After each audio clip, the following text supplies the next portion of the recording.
poco de cultura rasta, canábica y reggae. Un poco de cultura rasta, canábica y reggae. La cebu para la gente le viene a comentar que su programa de radio acaba de empezar. Por eso él te habla y a vos te va a explicar. Un poco de cultura nunca te va a hacer mal. Un poco de cultura rasta, canábica y reggae. Un poco de cultura rasta, canábica y reggae. Vos lo escuchás y nunca te aburrís. Por eso prendes la radio, a él lo oís. Te escuchas a vos hablar. Cebu y sabe que nunca es verdad.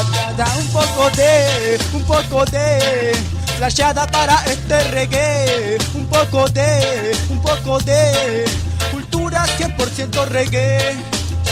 Ya Cebu, vos grabame. Ya Cebu, escúchame. Ya Cebu, a la radio llévame.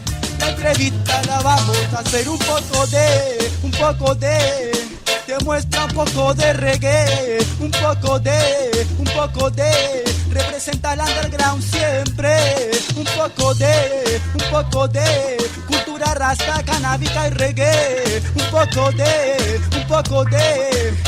esto que vos tenés que ver. ¿Qué es lo que pasa? Bienvenidos a una nueva edición de Un Poco de, aquí, casi en vivo y en directo. Hoy tenemos programón tenemos hoy a dúo con los hermanos Curón, el señor Tani y Jere Curón, con mucha data. Presten atención porque el programa de hoy tiene mucha data. Estos chicos son muy estudiosos. Bienvenidos, amigues, a una nueva edición de Un Poco de. Vamos a tirar pelotas a la tribuna. Bueno, comenzamos este programa radial, diferentes episodios. Hoy vamos a dedicarle el episodio para hablar de activismo vegano. Hay muchas formas de hacer activismo. Yo, por mi parte, estoy a favor del activismo culinario y no del activismo violento. En fin, hay diferentes formas de hacer activismo, así que principalmente hoy vamos a hablar un poco de esa cuestión. Presentamos a los hermanos Tani y Jere Curón. Un poco de todo esto que yo te improvisé. Pertenecientes al activismo desde hace mucho tiempo. ¿Cómo andan, chiques? Bueno, cuéntenos un poco acerca de sus comienzos en este mundo vegetal. Esta pregunta que abre siempre los episodios de este programa radial dedicado al veganismo, a la medicina andina, a la música reggae, un poco de todo. Vamos a arrancar con Tani. Querido Tani, contanos cuándo arrancaste y después, bueno, le va a seguir Jere.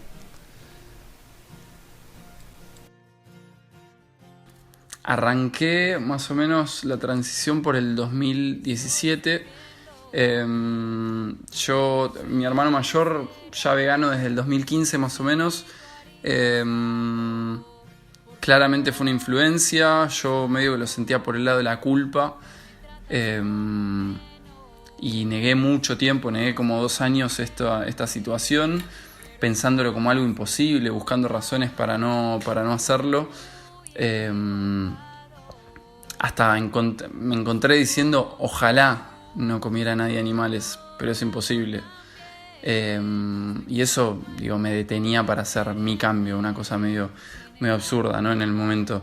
Hasta que, bueno, un día medio que me cayó esa ficha y dije, yo lo puedo hacer. O sea, no significa que las cosas sigan así, no significa que yo no lo tenga que hacer. Y bueno, y dejé de comer carne en un primer momento, me hice vegetariano y unos meses después ya me hice vegano porque entendí que yo no necesitaba ninguna parte ni secreción de de animales y tenía ese privilegio para poder tomar esa decisión, ¿no?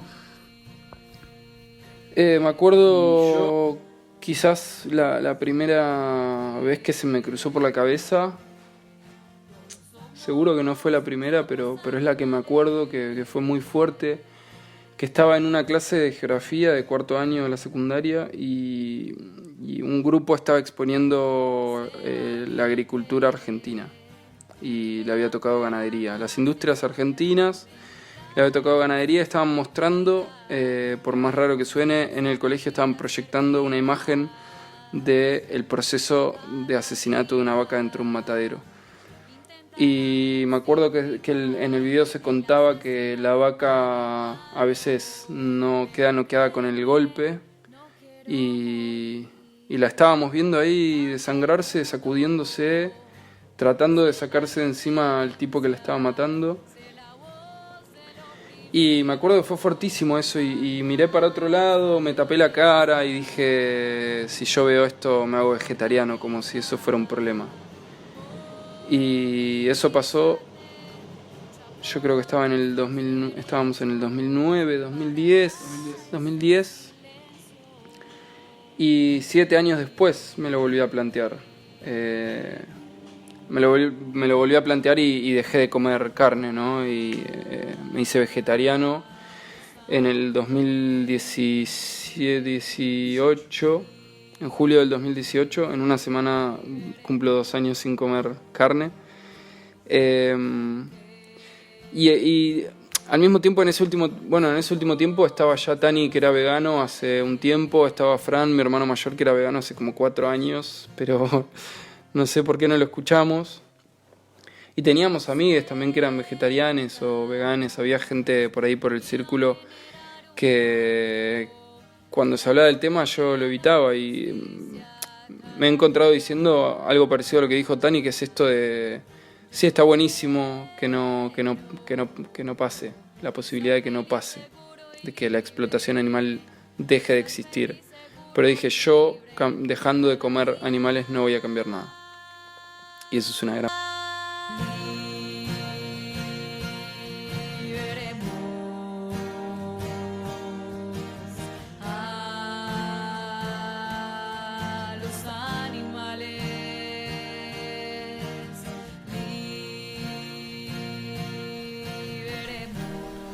Los comienzos en el veganismo. Bueno, yo recuerdo, amigues, cuando arrancamos este programa en el fines del 2005, ya hace 15 años de nuestra primera edición radial, comencé esa etapa de vegetarianismo. Bueno, no había muchas opciones, de esto ya hablamos en programas anteriores y ahora se expandió, pero bueno, ya pasaron 15 años de este comienzo, de esta transición al mundo vegetal, digamos. Vamos a charlar bastantes cosas con los hermanos Curón. Ahora me gustaría saber qué piensan del crecimiento del veganismo con respecto a las industrias. Si piensan que el no crecimiento o el desarrollo del veganismo se debe a la conveniencia de las industrias o a veces a la poca información que en estos días se está empleando, y bueno, y también a la tradición. El avance progresivo con los años está dando sus frutos, aunque falta poquito, pero ya estamos bastante avanzados a diferencia de otras épocas. ¿Qué opinan ustedes del desarrollo del veganismo, del tema de las industrias produciendo? Es un tema que no es complejo, pero bueno, la mayoría de las industrias siempre hay productos veganos y hay industrias que se dedican a sacar un producto vegano de todos los que tienen, y me parece que está bueno charlarlo con estos chiques que son activistas y aparte tienen mucha data y son muy estudiosos. Los hermanos Curón, Gereitani. Creo que podemos empezar a analizar los medios y el objetivo del veganismo, si es que hay una unidad dentro del veganismo, y ahí poder hablar de un avance. El objetivo común, creo que en cualquier movimiento antiespecista, es la liberación animal. Y entonces la pregunta es, ¿qué medios consideramos adecuados para lograrla? Entonces, pensando desde la competencia de información para generar conciencia en la gente y que vuelquen sus compras, dejen de financiar la explotación animal y pasen a comprar productos basados en plantas. Ahí el crecimiento creo que está súper ralentizado, está casi detenido, y es, entre otras cosas, por la propaganda del sistema actual. Nosotros no tenemos la estructura de comunicación para competirle solamente desde las pantallas al sistema de explotación animal, al sistema entero, ¿no? La propaganda capitalista hace al promedio de la gente creer que tiene que comer lo que los centros de poder tienen para venderles y para vendernos. Y es lo mismo que hace que la idea de que la coca refresca cuando no hace más que llenarnos la panza de basura, y es lo mismo que la idea de que una hamburguesa de soja transgénica de Impossible Foods en el Burger King es una victoria para el veganismo. Es absurdo eso. Creo que deberíamos hacernos algunas preguntas, ¿no? sobre hacia dónde va eso, ¿no? Por ejemplo, ¿qué daños implicó la producción de esa hamburguesa? Pensando en esta pequeña victoria del veganismo a través de la oferta de productos. ¿Cuánto veneno se tira en la tierra matando a todo lo vivo para la producción de esa hamburguesa y de ese alimento? ¿Cuántas hectáreas de bosque se deforestaron para el monocultivo de la soja transgénica, los granos favoritos de Monsanto? ¿Cuántas niñas nacen con malformaciones al año como consecuencia del modelo de aplicación de agrotóxicos?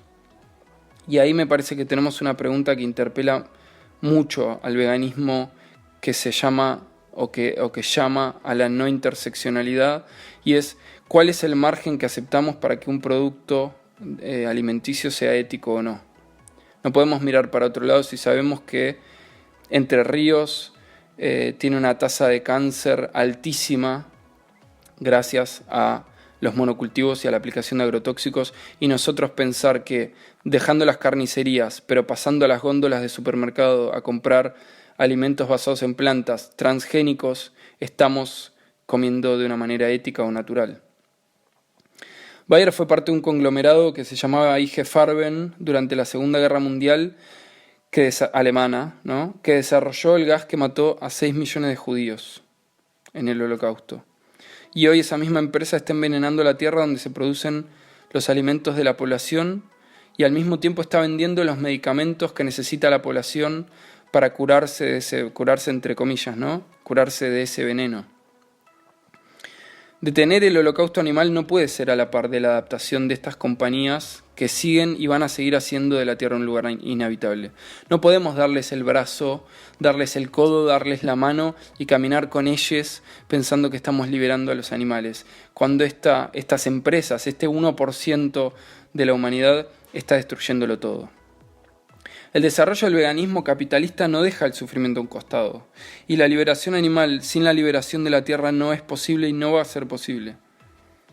Creo que mientras que la postura no sea completamente antisistémica, no va a haber más que el crecimiento de la oferta de productos veganos, al igual que se está dando el crecimiento del consumo de carnes. Y no va a haber lugar donde los animales puedan vivir. Entonces creo que la interseccionalidad, no lo creo, estoy absolutamente convencido. La interseccionalidad no es algo negociable, no es algo negable. Una lucha que va contra el sistema solamente por los animales no está viendo la mitad de la película. El otro día salió Roger Hallam, que es un activista contra la extinción, una persona que tiene muy claro el funcionamiento de la desobediencia civil no violenta, a contar lo que le dijo, salió en una llamada ahora en cuarentena, a contar lo que le dijo un científico del IPCC. El IPCC, para los que no sepan, es el panel intergubernamental de cambio climático. Al que responde la ONU. Al que responde la ONU, está formado por todos los países que conforman la ONU y tiene científicos y científicas de todos esos países. Hoy en día está formado, o por lo menos hace un par de meses, hoy en día no lo sé, pero previo a la cuarentena, eran 12.000 científicos de todo el mundo. El científico este le dijo, tenemos 2,7 grados centígrados asegurados en las próximas décadas de aumento de temperatura global por sobre los niveles preindustriales. Y ese mismo organismo, el IPCC, dijo en el 2018 que un aumento de 1,5 grados centígrados nos iba a enfrentar a consecuencias gravísimas e irreversibles a nivel ecosistémico, que llevarían a la humanidad, y solo hablan de la humanidad, pero esto significa a todo el mundo, llevarían a todo el mundo a una situación de catástrofes, un devenir de catástrofes que nos llevarían a la extinción. Y esto es la 6ª extinción masiva de especies, ¿no? Y este informe proyecta que para el 2050, si seguimos avanzando de esta manera y cada vez se dan cuenta que es antes, habría 4.000 millones de personas humanas en situación de pobreza extrema. Y eso significa que no van a tener acceso a agua ni alimento. El territorio donde van a estar, donde viven y donde vivimos, porque no sabemos a quién va a afectar, no va a tener acceso al agua y no se van a producir alimentos. Entonces estamos hablando de una situación en la que se van a dar guerras entre las potencias, va a haber nuevos fascismos, va a haber un montón de refugiados climáticos que van a estar migrando de un lado para el otro. Estamos hablando de la mitad de la población humana que no va a tener acceso a agua ni alimento. Eso quiere decir que más de la mitad... Perdón. Eso significa que... Probablemente los 4.000 millones, porque ¿quién va a aceptar a los refugiados, no? ¿Quién acepta? Si hoy en día no aceptan refugiados africanos, ¿quién va a aceptar en el momento más crítico de la humanidad? Totalmente. Poblaciones enteras en sus territorios. Totalmente, y es eso como lo tenemos que ver. Es el momento más crítico, el conflicto más grande al que nos vamos a enfrentar en nuestra historia o en la historia moderna de la humanidad, porque no sabemos qué pasó antes. Entonces, estamos viviendo hace meses consecuencias directas de esta crisis, ¿no? Incendios en California, Siberia, África, Amazonas, Australia. Australia se prendió fuego prácticamente por completo. Y la pandemia en la que estamos sufriendo hoy es producida por el avance del modelo agropecuario sobre ecosistemas vírgenes. Entonces, un capitalismo vegano no dejaría de avanzar sobre la naturaleza. Y el avance hoy es hacia la extinción de la gran mayoría de especies que habitan la Tierra. Y cuando hablamos de extinción hablamos de como decía antes, guerras interminables, porque lo que se habla es que esas guerras van a terminar cuando ya no quede nada. Entonces, vuelvo a qué es lo que buscamos para los animales no humanos, ¿no? Si se sigue diciendo que peleamos solo por ellos, deberíamos pelear por su futuro en la Tierra, porque la liberación animal no los puede dejar en esta situación. Entonces, no sirve la liberación animal en un sistema que sigue haciendo lo posible por acabar con la vida. Y ahí, entonces, creo que el futuro, este futuro que me preguntás, está en el éxodo de las ciudades, en la vuelta al campo, en regenerar la naturaleza y en vivir en armonía con el todo, con los animales, con las plantas, con todo. Y no hay futuro posible, entonces, lo que pienso es que no hay futuro posible en el amontonamiento en el que vivimos en las ciudades. Vivimos hacinados en sectores de la tierra que están tapados con pavimento. Eso no es natural. Y eso son las ciudades hoy. Es hacinamiento y reproducción del sistema que nos mata. Y lo podríamos ver, salvando las diferencias, lo podríamos comparar con feedlots, ¿no? O sea, estamos hacinados en lugares en los que solo vemos y comemos para adelante y nos dan de comer a los animales que engordan en otros feedlots en el campo. Entonces, a lo que quiero llegar es que no hay salida de la explotación animal sin desarmar esa estructura opresiva. Y creo que va por ahí pensar el futuro de los movimientos.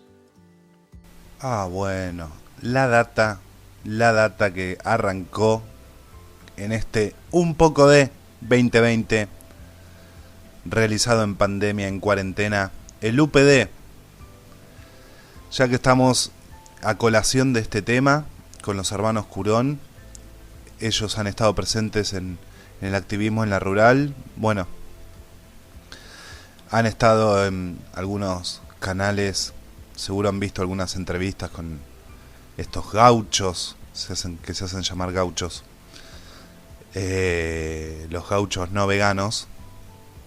Y quiero que hablen ustedes de este tema, que estuvieron ahí a un año de la rural.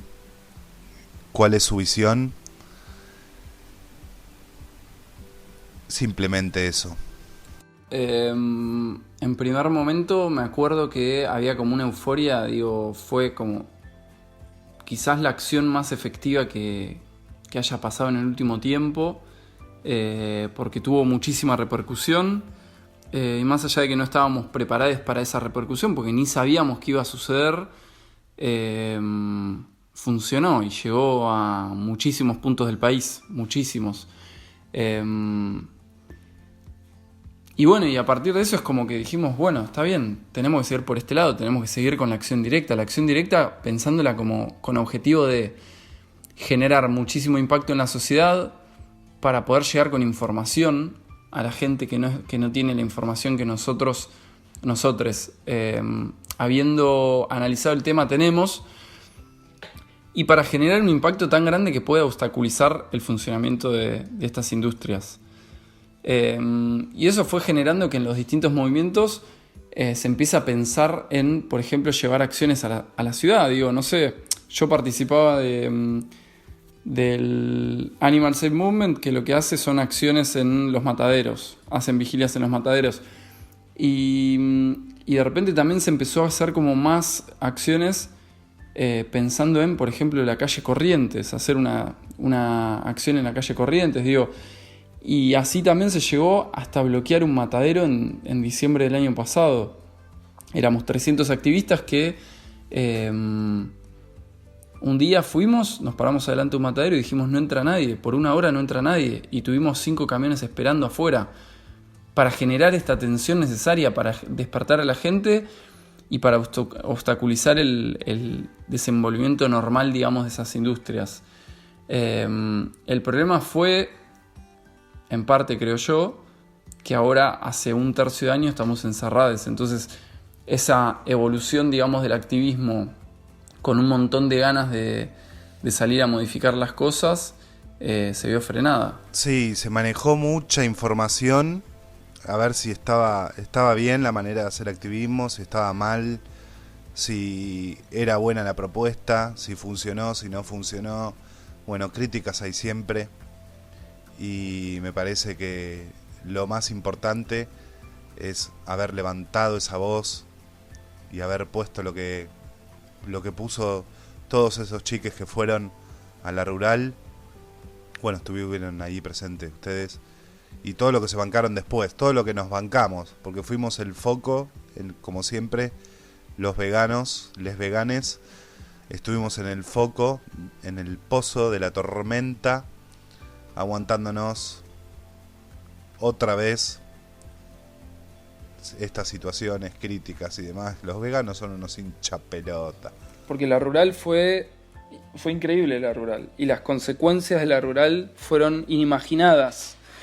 Las consecuencias fueron, salir a atajarlas, ¿no? A que muchos voceres salgan a la radio y a la tele a defender la postura y el por qué se hizo y a hablar por los animales. Pero creo que si esto fuera pensado más estratégicamente en una futura acción, y si pensáramos las acciones como campañas de acciones sucesivas, prolongadas, o sea, sostenidas en el tiempo, si se pensara las acciones generando una disrupción tras la otra, es como saltaríamos de nivel, ¿no? Haríamos que el activismo dé un salto hacia adelante y que ese nivel sea completamente molesto para la industria y para los sectores de poder. Y al pensarlos como campañas, también hay que pensar esa campaña como qué sucede antes, qué sucede durante la acción y qué sucede después. Antes, obviamente, tenés la convocatoria, tenés un montón tenés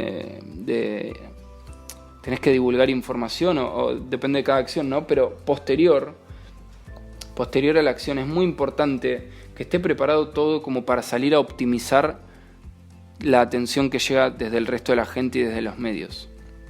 Ese momento vale muchísimo y es la razón por la cual UNE fue y puso el cuerpo. Entonces, pensando una segunda rural, ¿no? Pensando una segunda acción de esas, tiene que estar todo armado para que la salida a los medios sea lograr la mayor cantidad de repercusión posible, o sea, optimizarlo. Y una vez que eso está decayendo, como pasó, que creo que al mes se dejó de hablar de veganismo en los medios, tiene que haber otra acción que esté llamando la atención de vuelta. Y eso creo que debería ser la manera en la que tenemos que cambiar o en la manera en la que tenemos que salir a la calle. Que sea realmente insostenible que el movimiento antiespecista o el movimiento que sea está ahí en la calle diciendo lo que no se puede decir.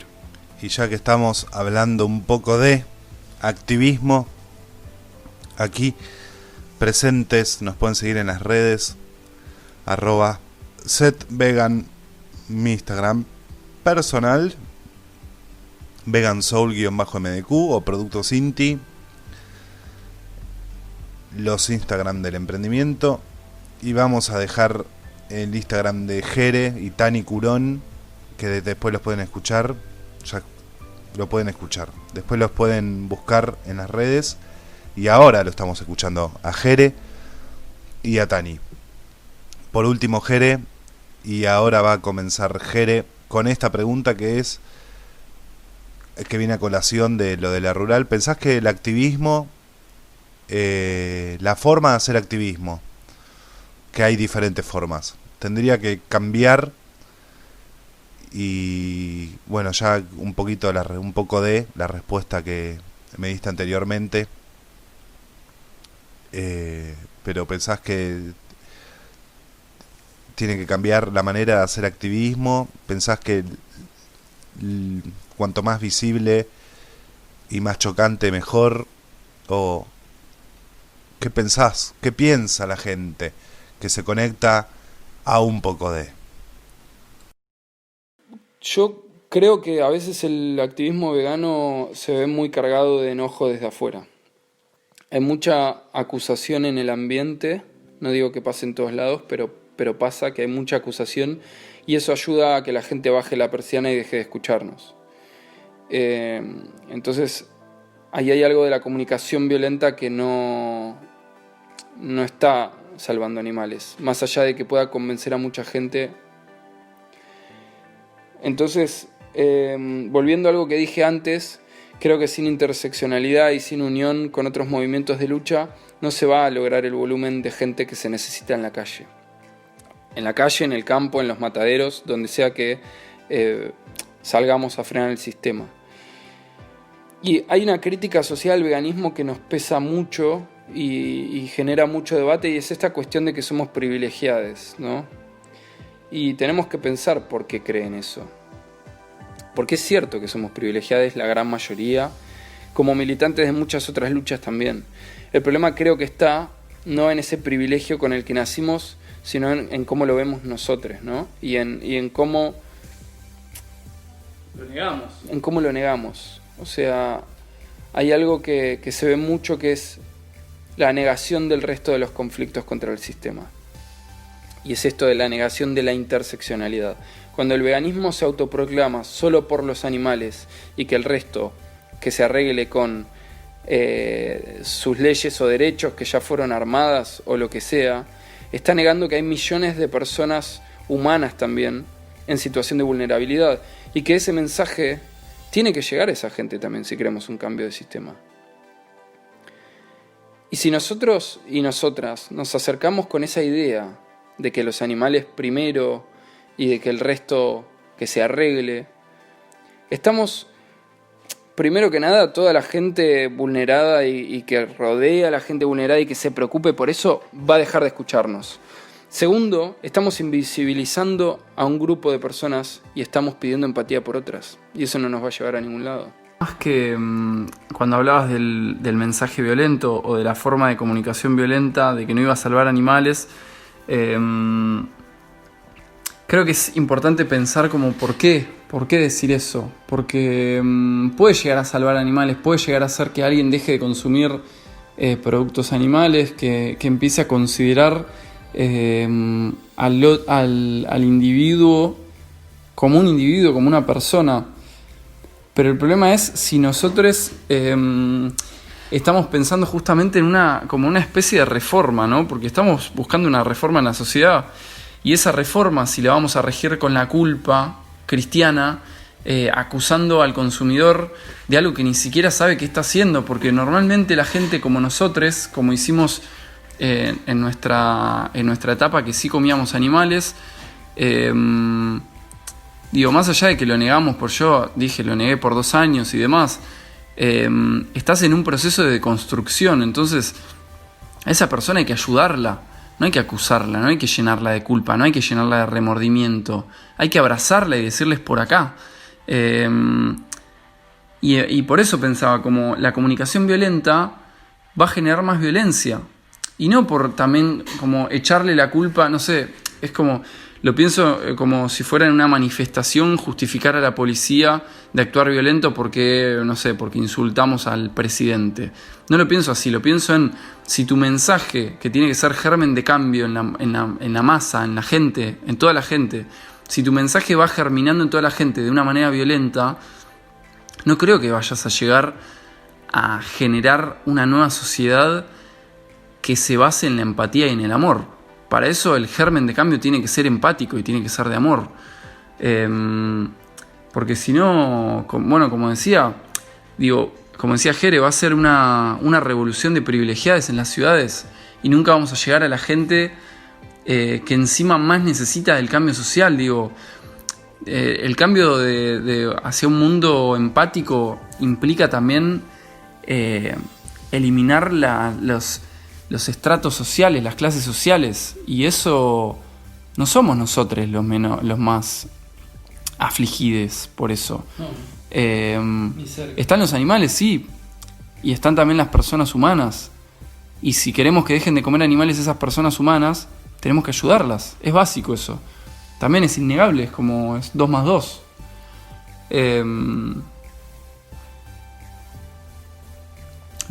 Agrego también que me parece justo un punto como clave que estamos atravesando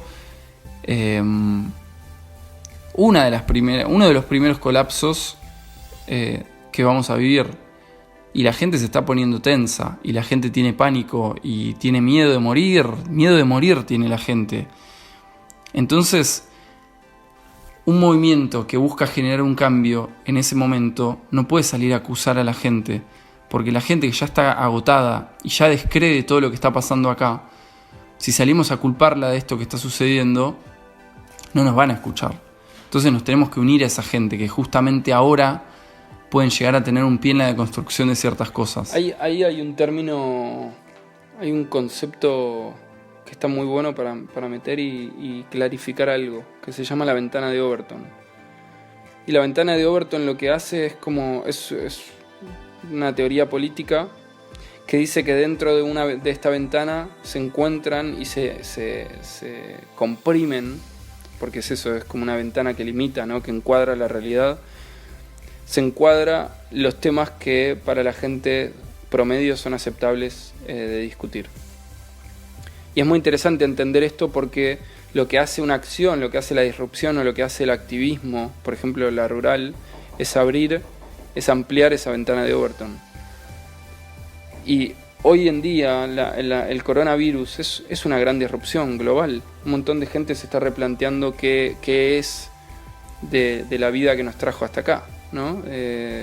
Por cómo reaccionan los estados, cómo se cagan en un montón de gente y cómo privilegian a otros, cómo están reavivando la economía cagándose en la gente que se está muriendo de hambre. ¿Qué les pasa? Se interrumpen entre ellos. Habla uno, habla el otro, no sé quién habla. Empezó Tani, sigue Jere y concluye Tani en esta idea de si piensan que el activismo, la manera de hacer activismo tiene que cambiar, o tenemos que rever varias bases de lo que venimos haciendo. Parece que es el momento de ir reformulando, porque todo va cambiando y hay que revolucionar las maneras. Al mismo tiempo, perdón, pero al mismo tiempo vuelve a cerrar en el hecho de que mismo dentro del activismo no es aceptable salir a la calle. Hay como partes de los movimientos que están en contra de salir a la calle hoy en día, que les entiendo en cierta medida, y es por este pánico generado de si salimos ahora vamos a perjudicar al resto de la gente, no vamos a beneficiar. Entonces esa ventana de Overton ahí se cerró. ¿Por qué? Porque la acción en la calle de repente es inaceptable para cierta parte de la gente. Bueno, sí, en ese sentido sí, pero al mismo tiempo se abrió por otro lado en el que de repente se está hablando de que la situación está mal y de que el sistema de hoy nos está llevando a una situación cada vez peor. El coronavirus volvió en China, o sea, eso leí hace 2 semanas, creo, no sé muy bien qué volvió a pasar, pero el coronavirus volvió en China. De ahora en adelante es incertidumbre, no sabemos cuándo se va a terminar esto. Entonces ahí hay algo muy loco, que es que la gente está escuchando de otra manera y tenemos que aprovechar eso, tenemos que aprovechar esa teoría, ¿no? Tremenda data, no la sabía esa, la de ventana de Overton. Bueno, vamos a ir, anoten, porque el programa de hoy, mucha data en UPD 2020. Vamos a lo personal. ¿Quién para ustedes sienten que fue una influencia en este mundo vegetal? Y eso, más que nada. ¿Quién los influenció? Por mi parte, el mundo del rastafarismo. Ahí abrió esa ventana en la que empecé a investigar, empecé a decir, uy, ¿qué es esto, vegetarianismo? ¿Qué son estas bases que trae el rastafarismo de Jamaica, del vegetarianismo, del lobo lacto? Algunos consumen pescado, otros no, depende la elevación espiritual, el viaje y la vuelta a Sion, la tierra prometida y todo eso que fui conociendo. Y luego, bueno, se abrió otro panorama con luego de adquirir esa información por el paso y a lo largo de un poco de 2020, de este programa radial que arrancamos hace 15 años, nuestra primera edición. ¡Adelante, Tani!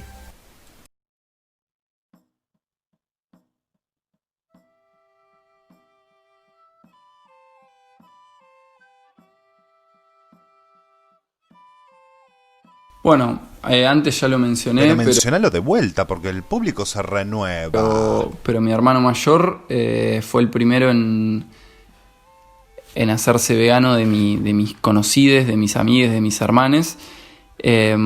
Aunque tengo que aceptar que su comida no era no se veía muy rica, la verdad. Cosa que me hizo ir en contra bastante del avance. Pero bueno, se hizo unas preguntas bastante fuertes en la mesa cuando todavía estábamos comiendo cuerpos enteros. Digo, comer un pollo en la mesa es loquísimo, es un cuerpo entero. Estás viendo al animal entero muerto ahí. Y me acuerdo que él lo nombró como cadáver, y más allá de que yo me enojé en el momento, fue como, no se cierra eso, o sea, abrió algo. Y bueno, y después ahí pasó un tiempo y bueno, un amigo más que yo tenía en redes sociales que empezó a compartir mucho de esto, se había metido en el activismo y de repente dije, bueno, sí, tienen razón. O sea, compartía cosas que ya no podía mirar por otro lado, lo pasaba rápido porque no quería ver los videos, pero decía, acá hay algo que está mal y hay que hacer algo. Sí, yo, por vos, por Tani, que fue como, o sea, mi gemelo hecho vegano, no podés mirar para otro lado, no es como ver videos en Facebook. Y también hay algo, como una vez que lo acepté y empecé a cocinarme con él, no sé, No sé después mucho de dónde sale la influencia de la alimentación, es un poco investigar también, ¿no? Sí, yo creo que es investigar mucho. Un poco de leer y de probar cosas nuevas que al mismo tiempo amigues están probando porque se hacen veganes al mismo tiempo que vos, y entonces es como un... Creo que ahí tuvimos un privilegio muy grande que fue hacerlo acompañados, o por lo menos yo, vos lo hiciste antes. Sí, creo que ese acompañamiento fue porque yo les di de comer mucho tiempo. Sí, yo lo hice acompañado y fue muy lindo, fue un proceso lindo de cambiar el paladar. La verdad fue muy bueno. Largamos la temporada de mate. Y lo más importante de la transición es tener un respaldo en la gente que nos rodea y tratar de no atacar tanto. Mira lo que comés, mira lo que esto ya lo hemos hablado. Mirá lo que te pones en el plato, mirá como las venas, la sangre, el coso, el embutido, mirá cómo está hecho. Tratar de bajar un cambio, de parar un poquito la pelota, como se dice, en el ambiente futbolero. Que no me copa mucho, pero bueno. Y eso es lo más importante, estar acompañado, hacerlo a conciencia y como una manera de compartir también, de abrir nuevos paladares. Y creo que de eso se centra la mayoría de lo que es la transición, es el acompañamiento. Si no tenés a alguien que te acompañe, o gente que te apoye, o amigos que te sigan, estás solo en el tema de la comida, la preparación y todo lo que es lo moral y lo ético también. ¿Cuáles piensan ustedes que son algunos de los errores que cometemos con el tema de la transición? En mi parte, pregunto y respondo. En mi parte es, en la época en que arranqué, el error es la sustitución de harina. Todo con harina. Muchos sándwiches, mucha pizza, las hamburguesas, empanadas y demás. Eso para mí fue un quiebre, decir bueno, basta, tiene que haber alguna otra cosa que pueda comer que no sea la milanga esa de soja que parece una suela, que ahora hay miles de marcas. En ese momento era una milanesa de soja, después había un hombre que me hacía rellenas también, milanesas, pero después las opciones eran nulas casi, por eso siempre caía en lo que es la harina. Ya contesté yo. Listo. Buenísimo, ya concluyendo con este programón de un poco de, con mucha data con los hermanos Curón, con Tani y Jere. Mucha data.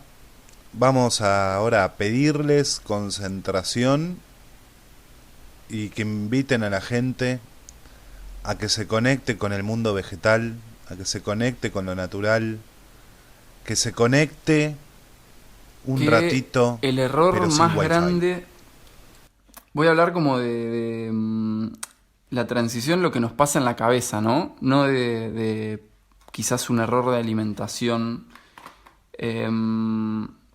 Lo que nos pasa en la cabeza cuando descubrimos una injusticia tan grande, porque esto pasa, no sé, yo lo hablé con una amiga activista o militante feminista y nos dijo que le pasó exactamente lo mismo, que es como un primer estadio de muchísimo enojo y muchísima bronca, que están fundamentados, obvio, porque digo, no podés procesar todavía tanta información como para poder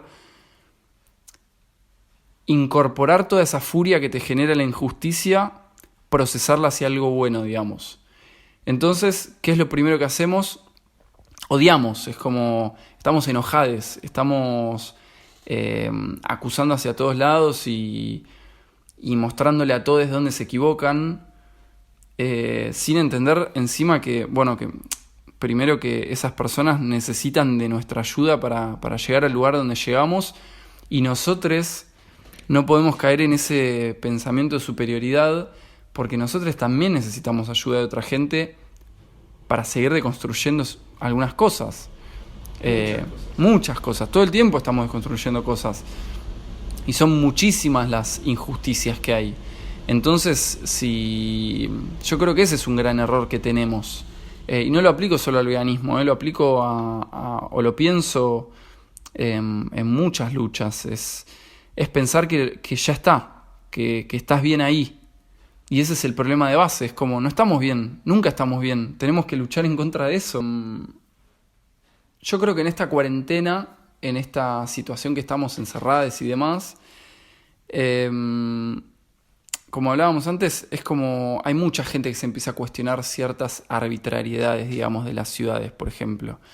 Esto de empezar a entender que, bueno, no me alcanza vivir en un cubículo de cemento, no me alcanza que mi día a día sea ir a trabajar. ¿Para qué? Para pagar este cubículo de cemento, para no ver el cielo, para no ver la luna, para no estar afuera, que son cosas que quizás de repente empezamos a extrañar, el estar afuera, y al mismo tiempo acá adentro, quizás les que no tienen que trabajar tanto o les que no están trabajando, de repente, más allá de todos los conflictos que genere no tener trabajo en este momento, no lo estoy disminuyendo, lo que pienso es, de repente podés decir, che, yo quiero estar echado, yo quiero poder compartir el tiempo con, no sé, una amiga me decía el otro día, me di cuenta que llegaba agotada a mi casa y no le dedicaba tiempo a mi hija que quería jugar, y mi hija tiene 6 años, no puedo seguir haciendo eso.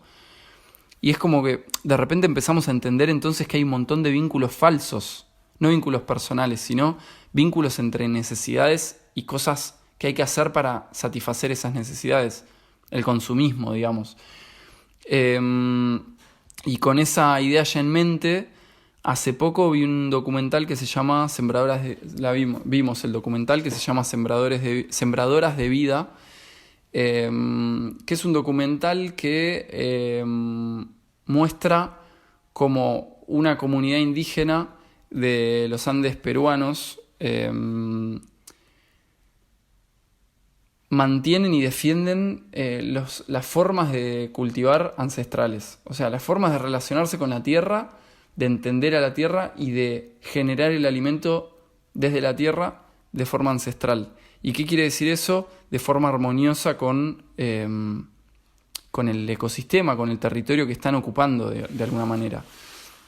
Sin destruirlo, porque aparte es algo del conocimiento ancestral, justamente el entender que tenemos que seguir habitando este planeta y lo tenemos que seguir habitando en armonía con los otros seres porque hay cierto balance en ese territorio. Y viendo este documental entendí, me hice la pregunta, ¿y por qué? Sobre algo que ya lo sé, pero es como que hilé las ideas y dije, ¿por qué tienen que defenderlo? Porque hay un sistema que cada vez que avanza elimina ese conocimiento y corre a esa gente del territorio para impulsar la agricultura moderna, la de los agrotóxicos, la de la destrucción, la que busca solamente una ganancia económica y ni siquiera el mismo cultivo, ¿no? La de pocos. La de pocos. Y entonces es como que de repente empecé a pensar como una historización bastante vaga, porque la verdad es que reconozco que no soy un lector muy frecuente, pero me pareció muy lógico. Dije, bueno, pensemos en el continente en el que estamos hoy. Estaban estas comunidades, estas naciones indígenas, habitando la tierra, cultivándola, viviendo de ella y con ella, y de repente llegan estos europeos en barcos que cuando llegan empiezan a matarles, obviamente, porque querían tomar sus tierras, querían dominarlas, y aparte súper intolerantes, porque directamente es lo que es diferente lo matamos. ¿Y qué pasó con esa gente entonces? Que se empezó a sacar de la tierra y se empezó a exterminar y se le empezó a prohibir hablar su lengua y por ejemplo, la verdad es que no sé bien acá, pero sé que en Canadá, por un compañero que conocí, nos explicaba que a les hijes indígenas les mandaban a colegios pupilos. ¿Para qué? Para sacarlo del ámbito familiar donde ese conocimiento ancestral pasado de boca en boca se interrumpe durante generaciones. Se les inculca, por ejemplo acá, con la evangelización, el catolicismo, y se inculcan entonces religiones y otro tipo de saber que no tiene nada de relación con el territorio, y se saca a la gente del territorio. Entonces, de repente, la poca gente que queda a propósito para convertirles en peones. ¿Peones de quién? De los nuevos terratenientes. esos terratenientes que vienen a traer otra técnica agrícola, ¿no? Otra técnica de cultivo. Entonces esos peones que forzades a romperse la espalda para pagar, no sé si con el cultivo o con alguna moneda de ese momento, lo que les exigen, se empieza a perder toda esa cultura, ¿no? Se empieza a perder todo ese conocimiento. Y encima sigue pasando el tiempo y pensamos en la gente que es expulsada de los territorios porque ni siquiera tiene trabajo ya y es llevada por la fuerza, porque es la única que les queda para buscar una mejor situación en la que pueda comer, a las ciudades. ¿Y qué pasa cuando empieza a llegar la gente a las ciudades desde los territorios? Se empiezan a generar como los cordones más humildes de la gente que no puede acceder ni siquiera a esa ciudad, ¿no? Que vive en villas de emergencia, en barrios humildes, en situaciones totalmente vulneradas. Entonces esa gente fue empujada a la ciudad para conseguir un trabajo, para poder comprar su alimento, que era el que producía en un principio. Esa gente en un principio tenía la tierra y producía su alimento. Entonces, ¿qué hizo este sistema en definitiva? Y nos hizo a nosotros también, nosotros, digo, de alguna manera diferenciando, no por diferenciar, sino por el hecho de que yo sé que tengo ascendencia europea, pero digo, a mis ancestros en Europa les debe haber pasado lo mismo. En un momento fue, vayan a las ciudades, nos vamos a quedar nosotros en las tierras. Y esos tipos que se quedaron son los que son los dueños ahora de los medios de producción, son los dueños de la comida. Entonces, pensando en eso, trabajamos en ciudades por estos trabajos virtuales que nombré antes para pagar el alimento que nos arrebataron. Que nos pertenece, que es un derecho. Que nos pertenece encima. Y encima nos arrebataron no solo la tierra y la capacidad de alimentarnos, sino nos arrebataron ese conocimiento para cultivar nuestro alimento. Entonces somos completamente dependientes de este sistema que nos cagó con todas las letras. Entonces lo que pensaba es que claramente esa vuelta a lo natural, de repente me cayó la ficha y dije, no hay posibilidad de hacerla si no volvemos a recuperar o si no recuperamos esa soberanía. Y esa soberanía, ¿cómo se recupera? Volviendo a la tierra, volviendo a los territorios y aprendiendo a cultivar nuestros alimentos. Es soberanía alimentaria como centro para volver a lo natural, porque no hay posibilidad si seguimos siendo esclaves de esta rueda de trabajar para ellos, para poder comprarle la comida a ellos. Se puede ver muy no fácil, muy claro, como nosotros hoy acá en la ciudad estamos trabajando, hablamos desde Capital Federal, ¿no? Ciudad Autónoma de Buenos Aires, y las ciudades, estamos trabajando para sostener a un sistema que nos está privando de nuestros derechos más básicos, que es el derecho al contacto con la tierra. Sí. O sea, nosotros nacemos en una ciudad y no tenemos la posibilidad, porque salís a la ruta y está cercada, no tenemos la posibilidad de un rinconcito, agarrar un rinconcito y cultivar ni siquiera lechuga. Hay gente que hoy está viviendo en la calle sin techo y se está muriendo de frío y hambre ahora con este invierno, y hay otra gente, un porcentaje ínfimo en el territorio argentino, que es el dueño de la mitad de las tierras. Vos dijiste la palabra derecho recién. Y también citando, vimos otro documental el mismo día, fue un gran día, que se llama La Vuelta al Campo, o Vuelta al Campo de Lépore. Y había ahí un pibe entre varios que estaban habitando la tierra, estaban en esta vuelta al campo justamente produciendo y intentando vivir de eso, o logrando vivir de eso, en esa independencia, que decía, por el tema de derecho, ¿no? Yo no estoy hablando de los derechos, si tengo un derecho constitucional a tomar esta tierra. Era un grupo que estaba tomando tierras y empezando a vivir las tierras. Sí, liberándolas, ¿no? Porque las recuperan y las liberan de la explotación quizás del monocultivo y de los químicos y venenos, para que empiece a crecer de vuelta el monte, por ejemplo. Para que empiece que vuelvan los animales, que vuelvan las especies vegetales. Digo, eso funciona todo como en armonía. No podemos esperar que vuelvan animales o que vuelva un estadio anterior si no incorporamos, por ejemplo, una de las especies nativas. Digo, si seguimos plantando cosas de afuera, no van a venir los animales que comen esas plantas, no van a venir los insectos polinizadores. Pero bueno, lo que hablaba este pibe era, yo no estoy hablando de derechos constitucionales, yo no hablo ese lenguaje. Yo estoy hablando de derechos básicos de cualquier ser viviente en la Tierra. ¿Cómo nos van a negar un pedazo de tierra? Y ni siquiera como si fuera propiedad privada. No es negarnos poder adquirir o poder comprar un... No, es negarnos a habitar el planeta. ¿Quién está del otro lado para negarnos a habitar el planeta, no? Me parece una locura eso. Es que tantas cosas nos parecen normales que en realidad no lo son. Ya no es normal. Hay que darse cuenta que algunas cosas ya no son normales, que no están bien. Y me parece que la gente se tiene que dar cuenta de eso. No solo a la hora de votar, a la hora de elegir, porque todos los días elegimos. Elegimos, todos los días tomamos decisiones.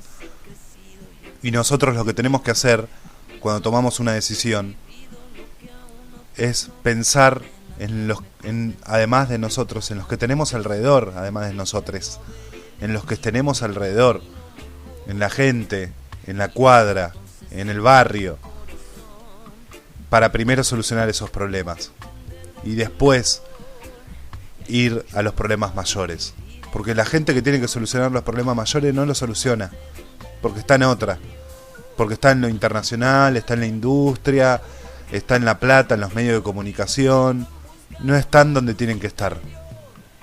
Por eso ya hace un montón de años dejé de votar, porque no me siento identificado y sé que no va a cambiar. Y sé que los que estaban antes son los mismos que están ahora. Cambian los partidos, cambian los políticos, los nombres son iguales.